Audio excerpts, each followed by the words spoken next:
This is part 3, starting now. And then in Granby, Colorado, a religious idol was found in the form of a Chinese religious personage with ancient Chinese lettering. So it is conceivable that Christopher Columbus was not the discoverer of the New World, but a latecomer, that Chinese sailors beat him by 3,500 years. How about that? Now it's time for the case of the humongous fungus. As you know, mushrooms are fungi, basically parasitic entities. Your standard mushroom has a stem, cap, and gills, and that pertains to whether it's one of the enoki Japanese mushrooms that has a long stem and a tiny head, or one of the large portobello mushrooms, or the golden chanterelle that can cost $49.99 a pound. All these mushrooms are basically the same. We understand them pretty well.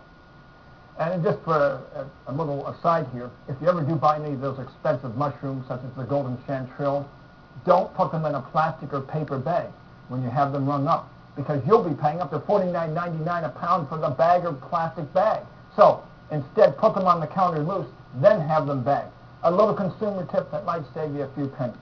Now, up in the Mount Adams area of Washington recently, what is being dubbed the humongous fungus was discovered, and we're talking about huge here. Its dimensionality, 1,500 acres. Estimated weight, 9 to 10 million pounds. Estimated age, 400 to 1,000 years. And it's destroying a forest up there. This mysterious fungus needs our attention, and describing it for us is Ken Russell from the State of Washington's Department of Natural Resources. Take it away, Ken. Roll tape. Attacked by a rather virulent fungus we call the armillaria root rot fungus, and it kills the trees when the fungus gets in the stumps, the old stumps of the old forest, and gradually transfers by root contact into the new forest, and then the new forest spreads it from tree to tree, and the disease just takes off. And of course, the press has nicknamed it the humongous fungus, which seems to do quite well. I'm looking under the bark to see if I can see if there is a growth of the fungus underneath the bark. And that's what I'm looking for. This is it right here, and it grows right between the bark and the woody cylinder of the tree. It doesn't penetrate the woody cylinder, but just like rubber. You can see how rubbery, and it's almost stretchy. And it's very easy for someone to learn to identify. And what happens is the cells are all killed here. This part of the inner bark is where the food comes down from the needles.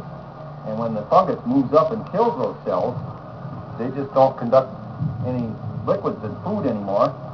So the tree simply dies, and the material leaks out and causes the tree to bleed.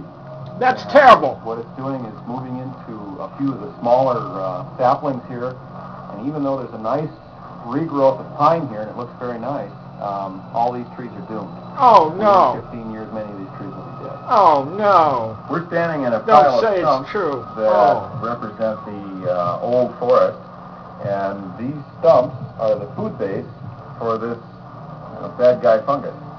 And we need to get these stumps out of the ground so they don't transfer the fungus to the new forest, which is going to grow up here in a very short few years.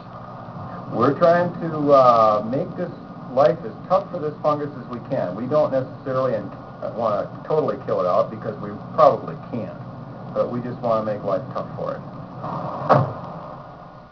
Intriguingly, another humongous fungus was discovered up in the Upper Peninsula area of Michigan recently.